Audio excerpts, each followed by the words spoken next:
Joining me now is the Connecticut Governor, Ned Lamont. Governor Lamont, it's always good to talk to you. Thanks again for joining us. Let me first start, sir, by getting your reaction to what we're hearing from various states. Some of these moves, including Georgia, to reopen nail salons, gyms, movie theaters. I'm curious to get your thoughts as to whether or not those types of moves have an impact on your state, which I know is very far away geographically from Georgia. But do you feel that there could be a ripple effect from these types of moves in the southern states? Well, I think I'm glad I'm not an immediate neighbor of Georgia, because I think all you're doing is potentially throwing some gas on the flames there.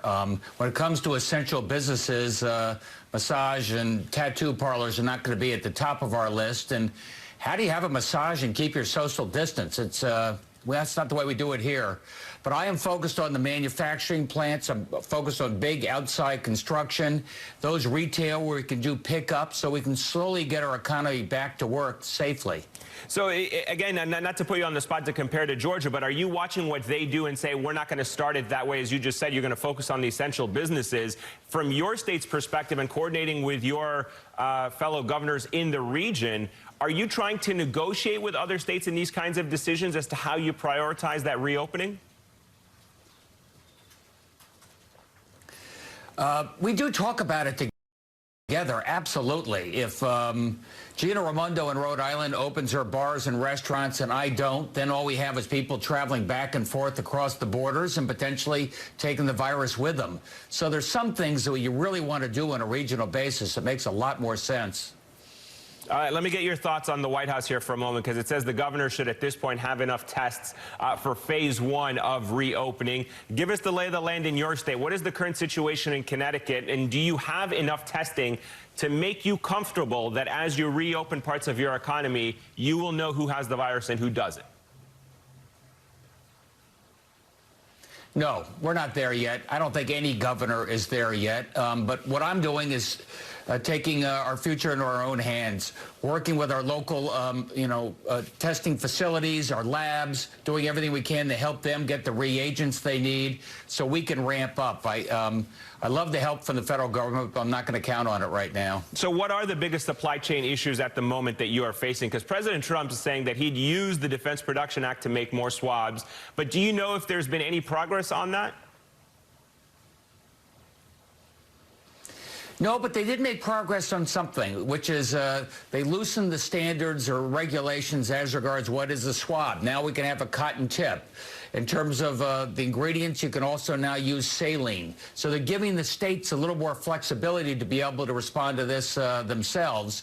And we're working with Yale, New Haven, and UConn to test this, make sure we can do it safely and effectively. As you know, New York Governor Andrew Cuomo is going to the White House to meet with President Trump. What message do you want him to carry to the White House? What do you want to hear from Andrew Cuomo as he talks to the president about the concerns of the region that you represent?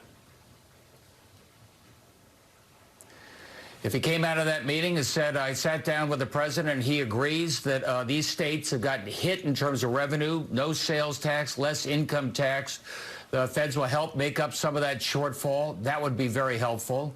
If he said our unemployment compensation funds are being drained quickly, let's give the states a grant to help build them up so we don't have to tax small business to make up the shortfall over the next 10 years. Those would be two good, strong, positive messages. Let me switch gears for a moment and get your final thoughts, I can, on another issue this morning. The president saying he's going to halt immigration into this country. What do you see as the likely impact of that decision and how it might impact your state?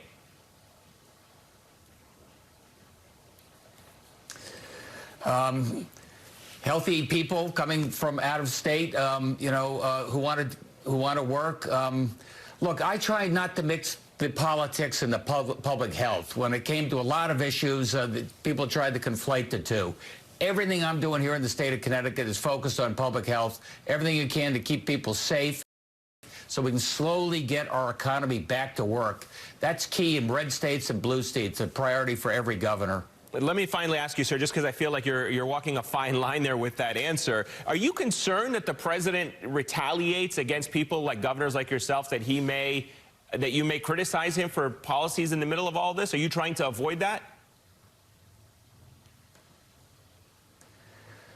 Well, I don't want to necessarily pop my head up too high and whack-a-mole, but we don't get that much from the federal government. Like I said, I feel like we've been sort of on our own for a while. That's what we're doing on our testing. That's what we did on the PPE, the gears. We went out and we got as much of this ourselves as we could. It's not the way I would have done it, but that's the hand we were dealt. Governor Ned Lamont, I appreciate your candidness, and always thank you for joining us.